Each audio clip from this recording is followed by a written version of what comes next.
Pearson के book में last में प्रीवियस ईयर के क्वेश्चंस भी होंगे, तो बनाइए, आसानी से बनेगा। पियर्सन के बुक में प्रीवियस ईयर के दे रखे, बन जाएंगे आसानी से। चलो, बाकी बच्चे को लग रहा है 9 o'clock क्लास है क्या? चलिए, तो हम लोग स्टार्ट करते हैं। आप लोगों को बताया था कि यूकैरियोट्स के अंदर में यूकैरियोटिक सेल, उसके अंदर में हमें कौन कौन से टॉपिक पहले पढ़ना है। ठीक है, 1 मिनट, तुम्हें मैं म्यूट पे करता हूं। ठीक है, यूकैरियोटिक सेल के अंदर पहला टॉपिक है हमारा प्लाज्मा मेम्ब्रेन था, जो हमने अच्छे से कवर कर लिया, पूरे मॉडल वगैरह पढ़ लिया। फ्लूइड मोज़ेक मॉडल को अच्छे से किया हम लोगों ने, बड़ा इंपॉर्टेंट था। सिंगर एंड निकोलसन का model, active transport, passive transport, ये वापस से आप पढ़िएगा। ट्रांसपोर्ट इन प्लांट, तो मैंने थोड़ा सा आइडिया दे दिया आपको।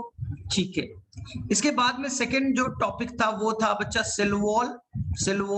CW यानी सेल वॉल, CW मतलब और कुछ मत समझ, शॉर्ट फॉर्म लिख रहा हूं, सेल वॉल।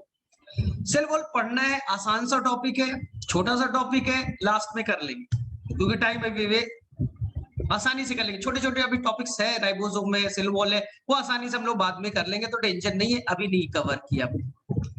थर्ड जो बड़ा टॉपिक है वो है बच्चा इंडो मेम्ब्रेन सिस्टम।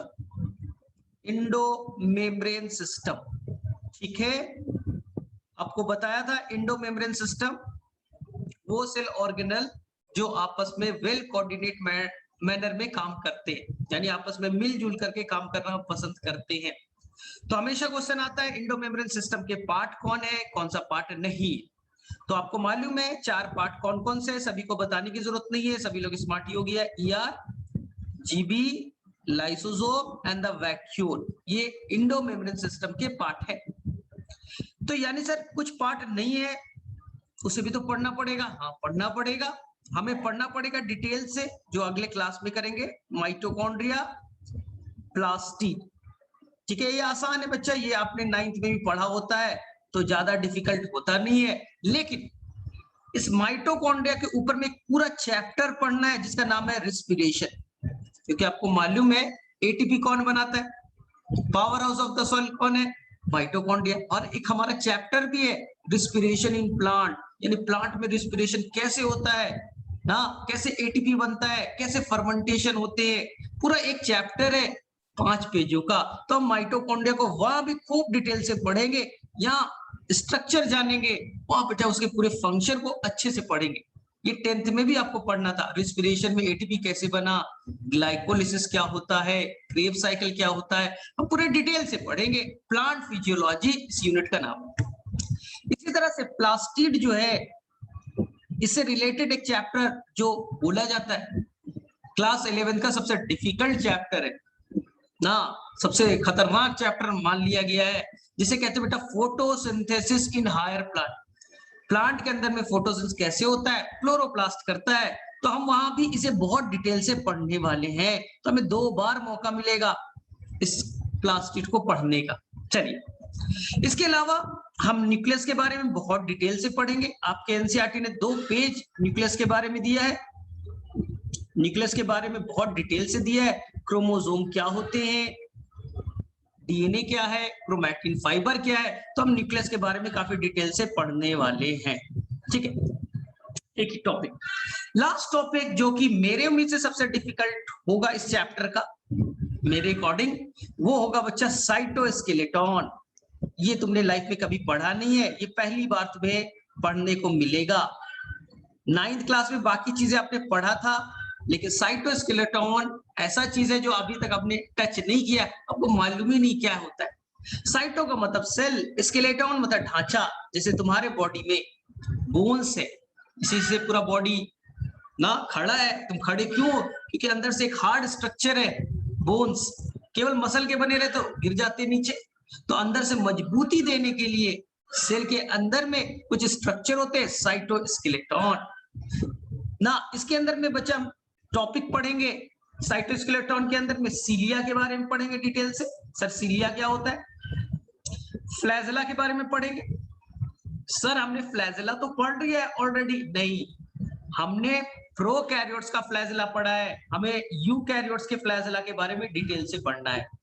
इसके अलावा एनसीईआरटी में एक टॉपिक होगा सेंट्रियोल या सेंट्रोजोम, सेंट्रियोल या सेंट्रोजोम, सेंट्रियोल या सेंट्रोजोम, जो केवल एनिमल सेल में पाया जाएगा और ना ये सेल डिवीजन में हेल्प करेगा। ये केवल एनिमल सेल में पाया जाएगा और ये सेल डिवीजन में हेल्प करेगा। इसको हम लोग बहुत डिटेल से पढ़ने वाले हैं। इसके बारे में आपको पहले से आइडिया नहीं है तो थोड़ा हम डिटेल से पढ़ेंगे, ठीक है। इसके बाद में सबसे लास्ट में एनसीईआरटी में एक टॉपिक मिलेगा माइक्रो बॉडीज। अगर आपने गलती से एनसीईआरटी कभी खोल लिया होगा तो आपको लास्ट में एक टॉपिक मिलेगा माइक्रो बॉडीज इस चैप्टर में। सर ये क्या है माइक्रो बॉडीज, ये क्या है सर? माइक्रो का मतलब छोटा, सेल के अंदर बहुत छोटे छोटे सेल ऑर्गेनल्स भी पाए जाते हैं। इतना साइज छोटा है कि हमने उसको डिटेल से पढ़ना नहीं समझा। माइक्रो मतलब छोटा, छोटे स्ट्रक्चर के बॉडीज होते हैं। सर कौन कौन है? तो जब आप डॉक्टर ली या पियर्सन की बुक बना रहे होंगे तो ऐसे कुछ नाम आपको दिखना स्टार्ट हो गए होंगे। पर ऑक्सीजोम, ये छोटा सा स्ट्रक्चर होता है। क्या काम होता है हम डिटेल से आगे में पढ़ेंगे। पर ऑक्सीजोम, इसी तरह से एक स्ट्रक्चर आप लोग पढ़ेंगे बच्चा स्फेरोजोम। थोड़ा सा आपको आइडिया मैंने पहले दिया है स्फेरोजोम के बारे में। तुम बोलोगे कहां सर? जब मैंने स्मूथ एंडोप्लाज्मिक रेटिकुलम बताया होगा तो वहां बताया होगा कि यहाँ पर लिपिड को स्टोर करने के लिए एक स्ट्रक्चर बनता है, वो एक सेल ऑर्गेनल है, साइज बहुत छोटा है, तो इसे हम लोग माइक्रो बॉडीज के अंदर में पढ़ते हैं। और इसी की तरह एक और पढ़िएगा ग्लाइऑक्सीजोम। जब आप क्वेश्चन बना रहे होंगे तो ऑप्शन में बच्चा ये सब वर्ड मिलने स्टार्ट हो गए होंगे, ग्लाइऑक्सीजोम, स्पेरोजोम, परऑक्सीजोम, तो टेंशन वाली बात नहीं है, ठीक है। अब ध्यान से सुनिए, यानी ये इतने सारे सेल ऑर्गेनल हमें पढ़ने हैं। इनमें से क्वेश्चन ये सब बहुत आसान आसान से आते हैं जो पहले भी आपसे डिस्कस कर रखा है। इनमें से कौन कौन सा सेल ऑर्गेनल जो डबल मेम्ब्रेन बॉन्ड होगा, ऐसे बहुत आसान आसान से क्वेश्चन आते हैं, ठीक है, जो मैंने आपको पहले भी बता रखा है। दो मेम्ब्रेन से कवर्ड सेल ऑर्गेनल कौन कौन से होंगे, तो ऐसे क्वेश्चन बहुत इजीली बनाइएगा। बोलिए कौन कौन होगा? ठीक है, न्यूक्लियस होगा, याद कीजिए न्यूक्लियस को मैं हमेशा दो मेम्ब्रेन से कवर करके बनाता था। इसी तरह से आप अगले क्लास में जब पढ़िएगा माइटोकॉन्ड्रिया, तो वो भी बच्चा दो मेम्ब्रेन से कवर्ड होगा। इस तरह से कुछ बनाया जाएगा, स्ट्रक्चर दो मेम्ब्रेन का होगा। इसी तरह से आप जब प्लास्टिड या क्लोरोप्लास्ट पढ़िएगा ना, तो वहां पास भी आपको दो मेम्ब्रेन से कवर्ड स्ट्रक्चर बना हुआ रहेगा।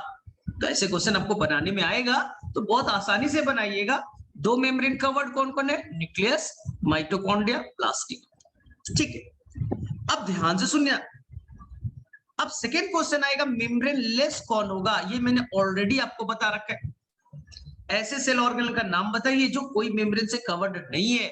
मेम्ब्रेन लेस सेल ऑर्गेनल आप मैसेज बॉक्स में भी आंसर कर सकते हैं क्योंकि ऑलरेडी आपको मालूम है। केवल बच्चा राइबोसोम, राइबोसोम, ठीक है। और दूसरा स्ट्रक्चर है सेंट्रियोल या सेंट्रोजोम, सेंट्रियोल और सेंट्रोजोम। हाँ, ये स्ट्रक्चर मेम्ब्रेन से कवर्ड नहीं है, मेम्ब्रेन लेस कहलाएगा, मेम्ब्रेन लेस कहलाएगा। अगर आप क्वेश्चन बना रहे होंगे तो ये सब क्वेश्चन बहुत मिल रहे होंगे और बहुत आसानी से आपसे बन जाते होंगे, कोई ज्यादा दिमाग लगाने की जरूरत नहीं है, ठीक है। फिर से मैं बोल दूं, अगर प्लांट में पूछा जाए कि ऐसा सेल ऑर्गेनल का नाम बताइए जो मेम्ब्रेन लेस है, तो आंसर केवल बच्चा राइबोसोम कीजिएगा क्योंकि प्लांट में सेंट्रियोल नहीं होता, प्लांट में सेंट्रियोल नहीं होते, यह भी मैंने आपको बताया था। अगर एनिमल में बोला जाए मेम्ब्रेन लेस कौन कौन है, तो आंसर बच्चा राइबोसोम के साथ साथ सेंट्रियोल भी कीजिएगा। ये ट्रिकी हो गया, ये ट्रिकी क्वेश्चन हो गया, बस क्वेश्चन का नेचर चेंज किया। प्लांट के अंदर में कौन कौन सा सेल ऑर्गन मेम्ब्रेन लेस है, तो बच्चा को अगर ऑप्शन में आ गया सेंट्रियोल भी, तो बच्चा बोलता है सेंट्रियोल तो मेम्ब्रेन लेस से कर देंगे। नहीं, बचना है ऐसे क्वेश्चन से, बचना है क्योंकि हमारा कॉन्सेप्ट क्या बोलता है, सेंट्रियोल प्लांट पे तो एब्सेंट है, केवल एनिमल में। चलिए, इसके अलावा पूछा जाएगा कि ऐसे सेल ऑर्गेनल का नाम बताइए जिनके अंदर बच्चा अपने राइबोसोम है, अपने राइबोसोम है। बताइए ऐसे सेल ऑर्गेनल कौन कौन है जिनके अंदर अपने राइबोसोम है ना, तो आंसर सभी को मालूम है। बोलिए कौन कौन? माइटोकॉन्ड्रिया के अंदर में अपना राइबोसोम है, प्लास्टिड के अंदर अपना राइबोसोम है। इन लोग दोनों अपने राइबोसोम रखते। कैसे रखते बताइए? सर माइटोकॉन्ड्रिया में 70s वाला होगा, प्लास्टिड में भी 70s वाले होंगे। तो अब क्वेश्चन आएगा 80s कहाँ है, 70s कहाँ है? 80s कहाँ है, 70s कहाँ है? तो ये इसका आंसर बहुत ही आसानी से आपको करना है, कोई डिफिकल्टी नहीं है। थोड़ी से बच्चा, अब इतना हम लोग टाइम दे रहे हैं, 1 महीने से ज्यादा हो गया, तो अब आपको एकदम बच्चा दिमाग में चलना चाहिए। नींद में भी है तो चीजें एकदम समझ में आना चाहिए। क्रिस्टल क्लियर इसी को कहते हैं। और जिसका क्रिस्टल क्लियर होता है कॉन्सेप्ट, वही बच्चा अच्छे रैंक से जाता है। देखो रट फट करके कोई क्वालिफाई कर ले, कोई बड़ी बात नहीं, मैं अपना एक्सपीरियंस बता रहा हूँ। 520 लाना है, रट फट करके भी लाता है बच्चा लोग, लेकिन बच्चा अगर तुम्हारा कॉन्सेप्ट क्रिस्टल नहीं होगा, 100% नहीं होगा, तो टॉप रैंक तो नहीं आ सकती। ये मैं लिख करके दे सकता। वो फिजिक्स हो, केमिस्ट्री हो, बायो, रटने की कोशिश मत करो, जानो। क्वेश्चन पढ़ा क्या कर रहा है, तो क्वेश्चन ये था कि ये बताइए कि यूकैरियोट्स में राइबोसोम कैसे होंगे। तो आपको बच्चा रटने वटना नहीं है कि कैसे, एकदम दिमाग में सोचना है कि राइबोसोम यूकैरियोट्स की बात कर रहा है, प्रोकैरियोट्स नहीं बच्चा, यूकैरियोट्स में लिख दे रहा हूं, तो एकदम दिमाग में क्लियर है। 80s भी होगा और बच्चा 70s भी होगा, 80s भी होंगे और 70s भी होंगे। सर कहाँ? दिमाग में बच्चा एक फिगर बन जाना चाहिए, ये सेल है, दिमाग में एकदम फिगर होना चाहिए। और ये बच्चा लोग आपका न्यूक्लियस है, न्यूक्लियर मेम्ब्रेन है ना, न्यूक्लियर मेम्ब्रेन है। इसे अटैच स्ट्रक्चर है, जिस is called the rough endoplasmic reticulum, rough endoplasmic reticulum. ध्यान से बच्चा, जब मैं आगे में न्यूक्लियस पढ़ाऊंगा तो जो न्यूक्लियर मेम्ब्रेन है उसी को न्यूक्लियर इनवेलप भी कहते हैं। जब क्वेश्चन आप बना रहे होंगे ना, तो आप मिलेगा न्यूक्लियर मेम्ब्रेन या न्यूक्लियर इनवेलप। इनवेलप मतलब बाहर से कवर करने वाला। कुछ राइबोसोम बच्चा न्यूक्लियर इनवेलप से जुटे होते, आउटर वाले पार्ट से, आउटर मेम्ब्रेन से। कुछ बच्चा राइबोसोम अटैच होते हैं 80s वाले। कुछ राइबोसोम एंडोप्लाज्मिक रेटिकुलम से जुटे रहते हैं, रफ शेप बनाते हैं। ये भी बच्चा, ये भी रफ एंडोप्लाज्मिक रेटिकुलम है, इसमें भी 80s होगा। तो 2 जगह मैंने क्लियर कर दी। न्यूक्लियर मेम्ब्रेन का जो आउटर पार्ट है वहां से भी कुछ राइबोसोम अटैच हो सकते हैं। एनसीईआरटी जब पढ़िएगा, न्यूक्लियस हम लोग पढ़ाएंगे तो आपको बताया जाएगा। रफ एंडोप्लाज्मिक रेटिकुलम से भी 80s अटैच होता है, इसलिए रफ नाम है, रफ एंडोप्लाज्मिक रेटिकुलम। इसके अलावा साइटोप्लाज्म में फ्रीली बच्चा, फ्रीली, फ्री से कहते हैं फ्री राइबोसोम, साइटोप्लाज्म में फ्रीली मूव कर रहा है, किसी मेम्ब्रेन से अटैच नहीं है, फ्री राइबोसोम है। ये भी कैसा होगा? Free ribosome. ये भी होगा बच्चा 80s, फ्री राइबोसोम 80s, ठीक है, फ्री राइबोसोम 80s याद रखिएगा। चेक, फ्री राइबोसोम का मेन काम है प्रोटीन बनाना अपने घर के लिए, अपने घर के लिए बच्चा प्रोटीन बनाना। सेल को प्रोटीन चाहिए तो फ्री राइबोसोम तैयार करेगा। ये जो फ्री राइबोसोम है वो अपने घर के लिए प्रोटीन तैयार करेगा, हाँ, घर के लिए तैयार करेगा, इसे फ्री राइबोसोम कहेंगे, ठीक है। और जो अटैच्ड है रफ एंडोप्लाज्मिक रेटिकुलम वाला, न्यूक्लियर मेम्ब्रेन से अटैच वाला, वो सेल से बाहर सिक्रीशन वाले होंगे। मेनली बच्चे इसका काम होगा, मेनली सेल से बाहर रिलीज करने वाले प्रोटीन बनाएगा। तो ये आया, घर के लिए प्रोटीन कौन बनाएगा, घर के बाहर के लिए कौन बनाएगा, क्लियरिटी, ठीक है। अटैच वाले बाहर रिलीज करने के लिए मेनली बनाएंगे, घर के यूज के लिए घर में भी बहुत सारे प्रोटीन चाहिए, सेल को अंदर में चाहिए, वो फ्री राइबोसोम बनाएंगे। इसके अलावा ये अभी तक 80s था, इसके अलावा माइटोकॉन्ड्रिया के अंदर भी राइबोसोम होगा ना, इस तरह प्लास्टिड के अंदर में भी राइबोसोम होंगे।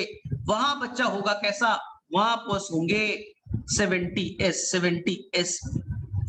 जैसे ये क्वेश्चन आता है कि यूकैरियोट्स में कैसे राइबोसोम होते, बच्चा बिना समझे हुए आंसर करके आ जाता है 80s, गलत हो जाता है। मैंने आपको बताया है यूकैरियोट्स के अंदर में 80s भी होता है, 70s भी होता है।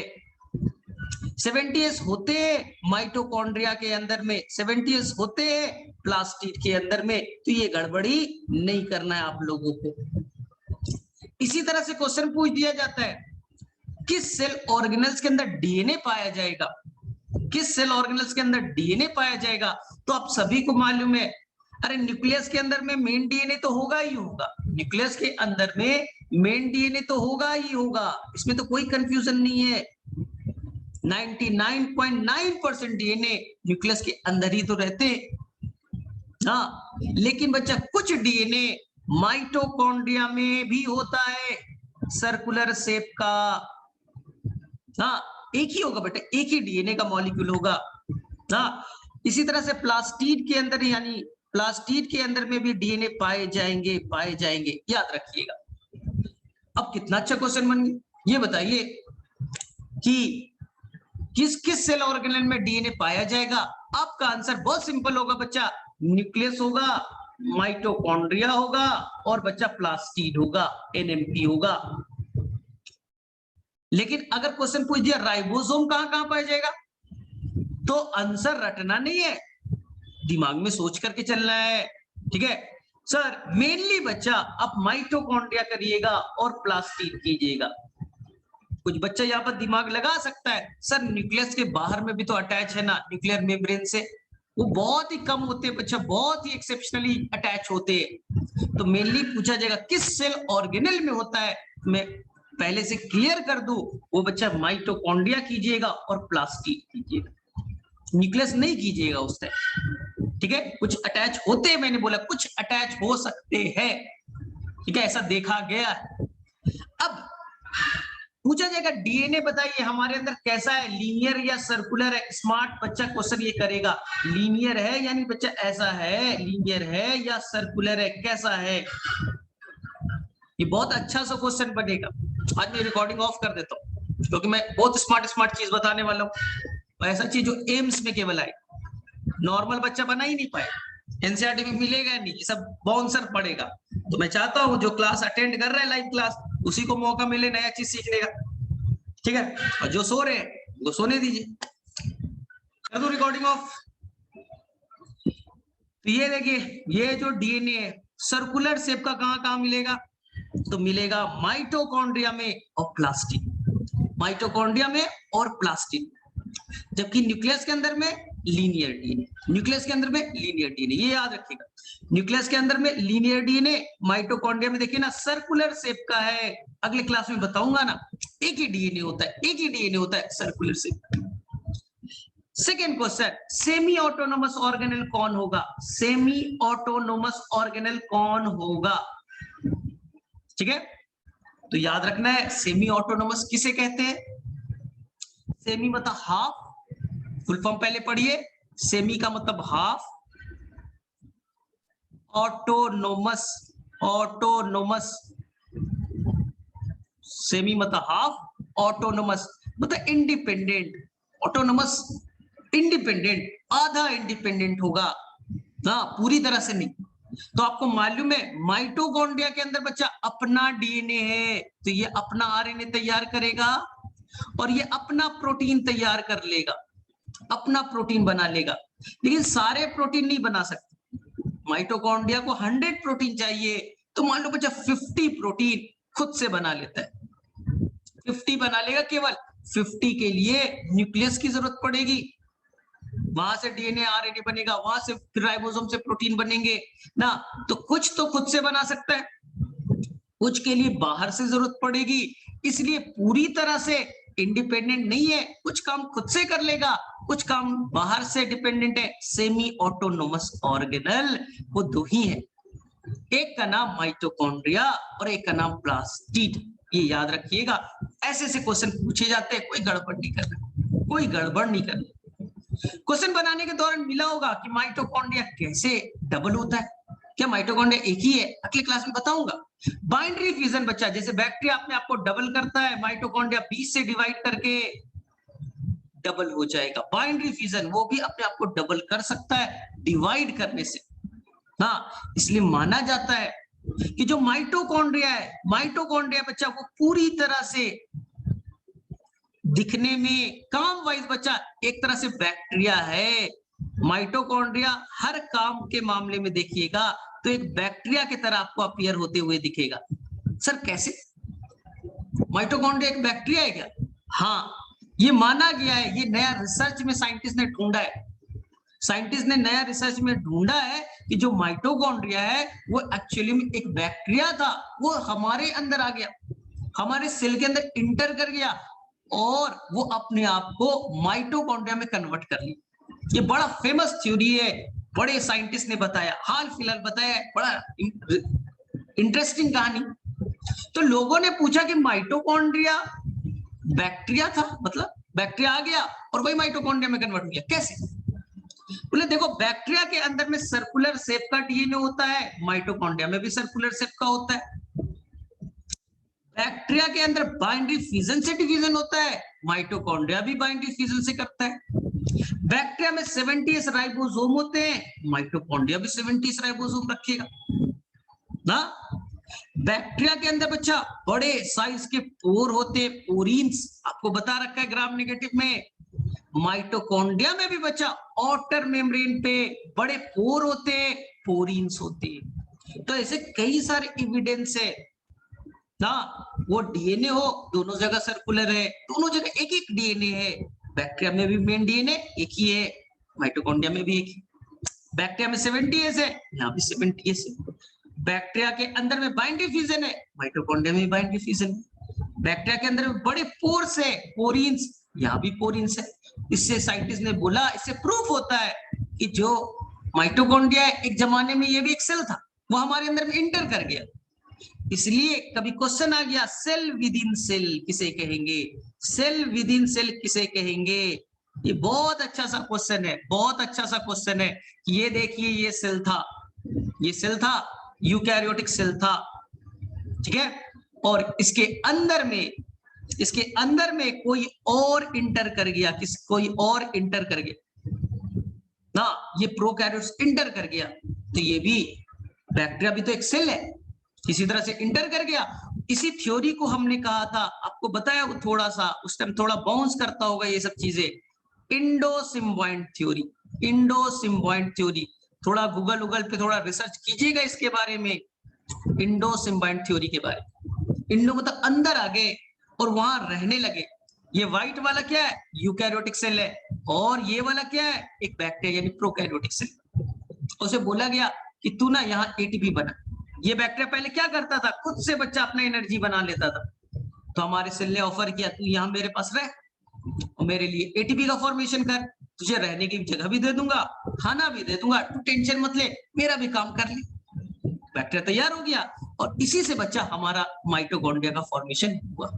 तो ये एक सेल के भांति है, माइटोकॉन्ड्रिया एक सेल के भांति है, इसलिए mitochondria is equal to a cell. इसी तरह से प्लास्टिड की कहानी है। ये देखिए, एक बैक्टीरिया था जो फोटोसिंथेसिस करना पसंद करता था। एक बैक्टीरिया था जो बेटा पसंद करता था मैं फोटोसिंथेसिस करूंगा, हाँ, उसके अंदर पिगमेंट थे। तो हमारे सेल ने ऑफर किया, तू आओ ना मेरे घर में रहना, तू फोटोसिंथेसिस कर और खाना बना, मुझे भी देना, मुझे भी दे देना, बदले में मैं तुझे रहने के लिए जगह दे दूंगा, कोई जरूरत पड़ा ना मैं सारा चीज दे दूंगा, तेरा केयर भी कर दूंगा, डिफेंस भी तुझे दूंगा, सब कुछ दूंगा, तू मेरे घर में रह ना।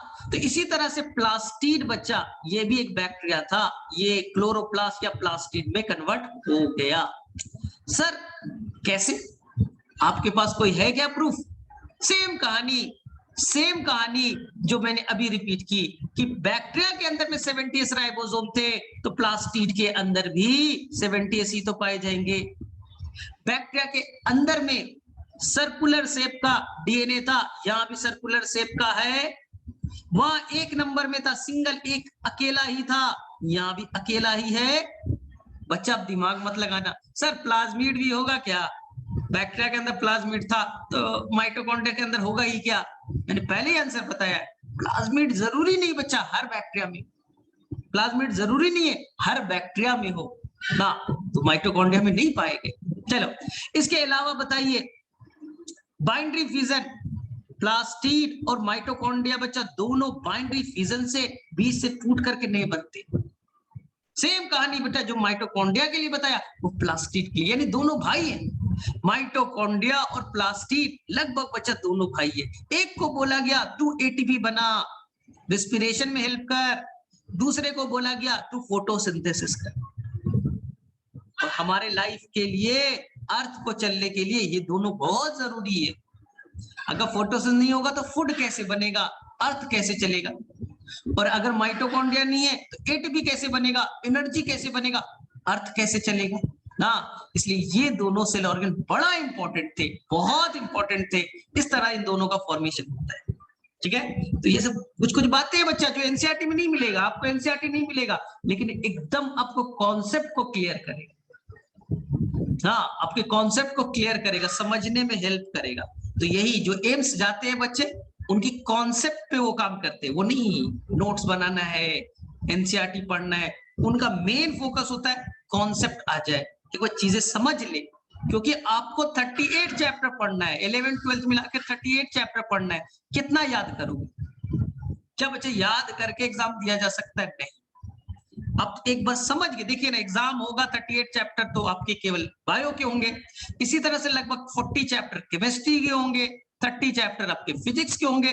टोटल बच्चा 105 चैप्टर होते, जहां तक मुझे मालूम है टोटल 105 चैप्टर के आसपास होते।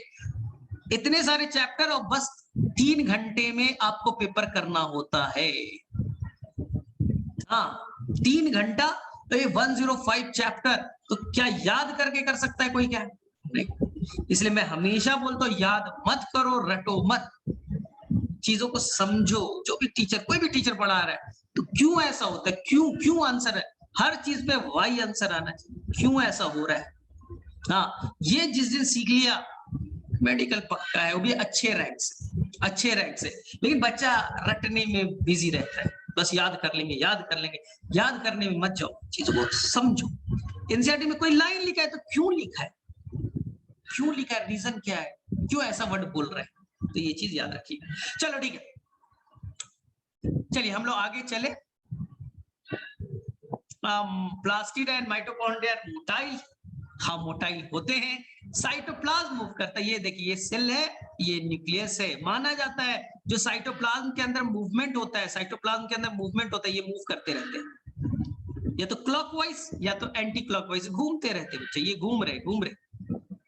घूमते रहते हैं। तो माइटोकॉन्ड्रिया और क्लोरोप्लास्ट भी अपने चेंज करते रहते हैं। मान ले यहाँ सनलाइट आ रहा है, लॉजिकल सोचो, इधर सनलाइट आ रहा है, इधर सनलाइट आ रहा है, धूप इधर से आ रही है, सनलाइट इधर आ रहा है, तो जितने क्लोरोप्लास्ट बच्चा यहाँ पास आ जाएंगे, यहाँ आ जाएंगे।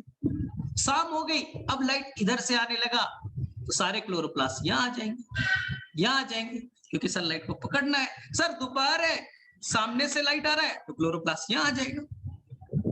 तो इसके अंदर में बच्चा, इसी को आपने शायद क्वेश्चन बनाने के दौरान में एक वर्ड पढ़ा होगा, साइक्लोसिस। साइक्लोसिस कहने का मतलब है या cytoplasmic streaming.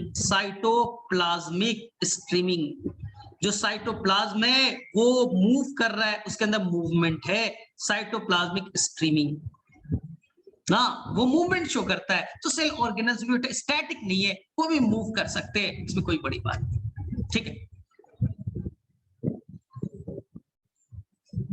Mitochondria and plastid क्या कभी सेल से बाहर सरवाइव कर सकते हैं? क्या नहीं कर सकता, सेमी ऑटोनोमस है ना, बाहर से भी तो जरूरत है। अभी तुमने खुद है, देखो खुद सोचो, मैंने बोला था सेमी ऑटोनोमस। बच्चा तुम 100 रुपए कमाते हो और तुम्हें 200 रुपए की जरूरत है, 100 रुपए तुम खुद से कमा लेते हो, 100 रुपए तुम्हारे पापा देते हैं। तुम्हें मैं घर से बाहर निकाल दूं तो क्या लाइफ चला लोगे? नहीं सर, मैं 100 रुपए तो कमाता हूँ, 100 रुपया तो पापा देते हैं ना, 100 रुपया नहीं आएगा तो मैं कैसे चलाऊंगा? क्लियर होगी, सेमी ऑटोनोमस है, ऑटोनोमस नहीं है कि लाइफ चलाए। अब माइटोकॉन्ड्रिया में कंजुगेशन होगा क्या? नहीं, ऐसा नहीं देखा गया है अभी तो तुम लोग ढूंढो कि माइटोकॉन्ड्रिया में कंजुगेशन होगा क्या? नहीं, अभी तक ऐसा कुछ नहीं देखा गया। और कंजुगेशन करके क्या करेगा वो? बाइंडिंग फिजन से तो डिवाइड ही कर जाता है, कंजुगेशन क्यों करेगा? ठीक है, चलिए ठीक है, तो हम लोग कुछ क्वेश्चंस करें आपसे, बोला था मैं क्यूज तो लूंगा, तो या तैयार हो जाइए, 50 क्वेश्चन पूछने वाला हूं। ठीक है, सभी तैयार है? 50 क्वेश्चन सर कॉन्जुगेशन का एडवांटेज मारूंगा मैं, कंजुगेशन एडवांटेज बताया नहीं था रे भाई। मेरे पास में डीएनए है, प्लाज्मिड है, इसके पास नहीं है, ये बी है, ये ए है। ए चाहता है बी को अपना प्लाज्मिड देना, कैसे देगा? दोनों जुड़ेंगे, ट्यूब बनेगा, प्लाज्मिड एक जगह से दूसरी जगह ट्रांसफर हो जाएगा। हाँ, प्लास्टिड केवल प्लांट में होता है, प्लास्टिड बच्चा केवल प्लांट में होता है। सेल वॉल भी बताएंगे। हाँ, सेल वॉल में भी बच्चा बहुत सारा कंफ्यूज है, तो सुन लो, हम पढ़ेंगे ना सेल वॉल। सेल वॉल बच्चा प्रोकैरियोट्स में तो होगा ही होगा, ध्यान से सुनिएगा। सेल वॉल प्रोकैरियोट्स में तो होगा ही होगा, एक्सेप्ट बच्चा, एक्सेप्ट प्रोकैरियोट में लाखों ऑर्गेनिज्म है, एक्सेप्ट बच्चा, एक्सेप्ट आप ही लोग बताइए आंसर। सारे प्रोकैरियोट्स के अंदर में सेल वॉल होता है, एक्सेप्ट बच्चा पीपीएलओ या माइकोप्लाज्मा। ये आपको मैं जब चैप्टर करेंगे ना, चैप्टर नंबर 2, वहां भी पढ़ना है। माइकोप्लाज्मा या पीपीएलओ में सेल वॉल नहीं होता है। सेल वॉल नहीं है तो बच्चे ये फ्लेक्सिबल होगा, अपने स्ट्रक्चर को चेंज कर सकता है, अपने स्ट्रक्चर को चेंज कर लेगा। सेल वॉल है नहीं, हार्डनेस है नहीं, फ्लेक्सिबल हो गया, शेप चेंज कर लेगा, इसलिए हम लोग इसे बच्चा जोकर कहते हैं, जोकर ऑफ बैक्टीरिया या जोकर ऑफ माइक्रो ऑर्गेनिज्म। याद रखिएगा, ये जोकर की तरह काम करता है क्योंकि अपना फ्लेक्सिबल है, चेंज कर लेगा। ठीक है, हम लोग आगे में करेंगे, अभी जरूरत नहीं थी। चलिए सर, यूकैरियोट्स में क्या सेल वॉल होगा आप बताइए। तो बहुत ध्यान से बच्चे लोग, बहुत ध्यान से। यूकैरियोट में बच्चा प्लांट भी आता है, यूकैरियोट में एनिमल भी आते हैं, यूकैरियोट में बच्चा फंजाई भी आता है, सारे लोग आते हैं। यूकैरियोट में कोई एक थोड़ी ना आता, सारे के सारे प्लांट यूकैरियोटिक है, सारे एनिमल्स यूकैरियोटिक है, सारे फंजाई यूकैरियोटिक है। ठीक है, तो जो प्लांट होगा उसके अंदर सेल वॉल होगा, जो फंजाई होगा उसमें भी सेल वॉल होगा, एनिमल में एब्सेंट होगा। जो प्लांट है उसके सेल वॉल जो है, प्लांट के अंदर जो सेल वॉल है एक केमिकल से बना होगा, सेलुलोज से। पूरे अर्थ पे सबसे ज्यादा पाया जाने वाला सब्सटेंस सेलुलोज होता है। पूरे अर्थ पे, पूरे यूनिवर्स में सबसे ज्यादा पाया जाने वाला सब्सटेंस सेलुलोज है। ये आप आगे के चैप्टर में बायोमोलिक्यूल्स में सिखाया जाएगा, थोड़ा सा याद करा देता हूं। सेलुलोज, ठीक है, पूरे अर्थ पे सबसे ज्यादा पाया जाने वाला सब्सटेंस है cellulose, most abundant organic molecule on the earth. ये बच्चा आपके एनसीईआरटी बुक में लिखा है दूसरे चैप्टर। चलिए सर, एनिमल में तो होते नहीं है, फंगस के अंदर में सेल वॉल होता है बच्चा, एक केमिकल होता है चिटीन।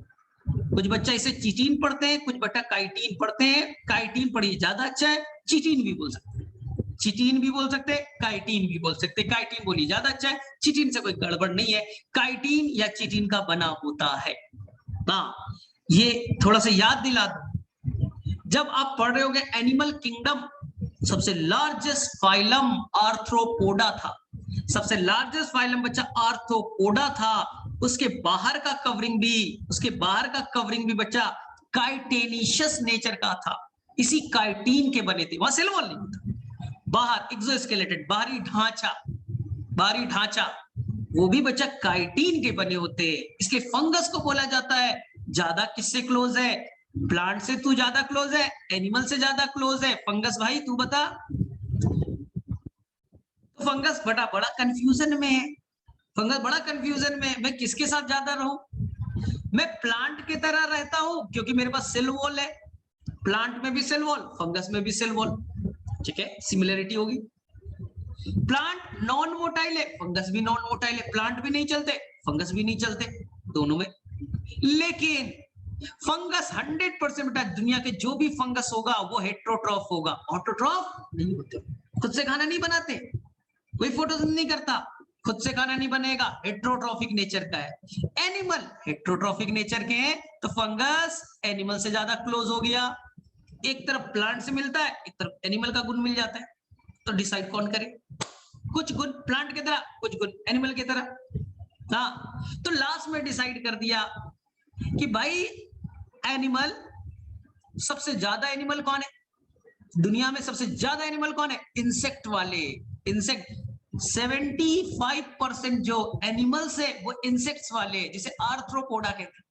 आप लोगों ने पढ़ा है 2/3, ये है ना एनसीईआरटी में पढ़ना 2/3 बच्चा, 2/3।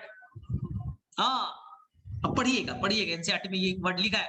तो वो किस काइटिन के बने हैं? फंगस बोलेगा हम भी काइटिन के बने हैं, तो हम लोग दोनों दोस्त हो जाते हैं। तो फंगस ऐसा चीज है, प्लांट का भी कुछ गुण, एनिमल का भी कुछ गुण रखे हुआ है। हम लोग अलग से पूरा एक चैप्टर पढ़ने वाले फंगस के ऊपर में, तो टेंशन नहीं है, ठीक है। तो सेल वॉल में गड़बड़ नहीं कीजिएगा। काइटिन वर्ड कहीं पास आएगा, सर ये काइटिन क्या होता है, ठीक है। इसी तरह से आप अगर एनसीईआरटी पढ़िएगा तो एल्गी में सेल वॉल कैसा होगा ये हम लोग डिटेल से करेंगे। सेल वॉल को हम डिटेल से करेंगे, तो ऐसा मत मान लेना सर प्रोकैरियोट में सेल वॉल होता है, यूकैरियोट्स में नहीं होता, ऐसा नहीं मान। प्रोकैरियोट्स में सेल वॉल है, लेकिन बच्चा किससे बना है आप बताइए तो? कोई बच्चा सेलुलोज से नहीं बना है, कोई बच्चा सेलुलोज से नहीं बना है। इसलिए मैंने आपको लिखाया था, एक लाइन बताया था आपको, प्रोकैरियोट्स का जो सेल वॉल है नॉन सेलुलोजिक है, वो कोई सेलुलोज का नहीं बना। आप बताइए किससे बना है? याद है? भूल गए? सर वो कुछ बताया था आपने लेकिन अभी भूल गए। हम लोग तो महानुभाव बच्चे हैं ना। म्यूरिन या पेप्टिडोग्लाइकेन, पेप्टिडोग्लाइकेन अब याद आया? तो आपको भूलना नहीं चाहिए ये सब वर्ड, एकदम बच्चा रट जाओ, टर्म्स रट जाओ। टर्म्स रटना है, कॉन्सेप्ट समझना है। अब पेप्टिडोग्लाइकेन में क्या कॉन्सेप्ट लगाएगा तो याद ही करना पड़ेगा, किसी का नाम ना, ठीक है, मनमोहन सिंह, तो हमें तो नाम तो याद करना पड़ेगा ना। टीचर तो याद हो जाएंगे, वो समझ जाएंगे कि प्राइम मिनिस्टर थे, फॉर्मर प्राइम मिनिस्टर थे, उन्होंने क्या क्या काम किया, ये तो समझने वाला पार्ट है, नाम तो याद रखना पड़ेगा, ठीक है। तो अभी लेक्चर एंड होगा, उसके बाद में मैं एक क्विज लूंगा 50 क्वेश्चन का, 50 क्वेश्चन का एक क्विज लूंगा जो मैंने इंडो मेम्ब्रेन सिस्टम में पढ़ाया है, और उसका फटाफट एक रिवीजन दे दूंगा, फटाफट साथ साथ रिवीजन दे दूंगा, तो हो जाएगा तुम्हारा। फटाफट एक रिवीजन दे दूंगा। तो अगर माइटोकॉन्ड्रिया डिवाइड करता है तो हमारे सेल में मोर देन 2 माइटोकॉन्ड्रिया, अरे हजारों माइटोकॉन्ड्रिया होते भाई, हजारों हो सकते हैं, एक माइटोकॉन्ड्रिया थोड़ी है। माइटोकॉन्ड्रिया पॉलीमाइड्स है क्या? अभी तक साइंटिस्ट को नहीं मालूम, इतना हाई फाई स्टडी नहीं मालूम उन्हें। सर राइबोफ्लोरिन 1 और 2, अरे भाई तो कुछ हाई फाई ज्यादा पढ़ लिया। बस राइबोफ्लोरिन तुम्हें बताया ना, उतना इनफ है, उससे सारे क्वेश्चन बन जाएंगे। राइबोफ्लोरिन बस राइबोसोम को जोड़ने में हेल्प करेगा। चलो ठीक है, क्लास एंड होने दो, तो मैं अभी क्वेश्चन पूछूंगा आपसे।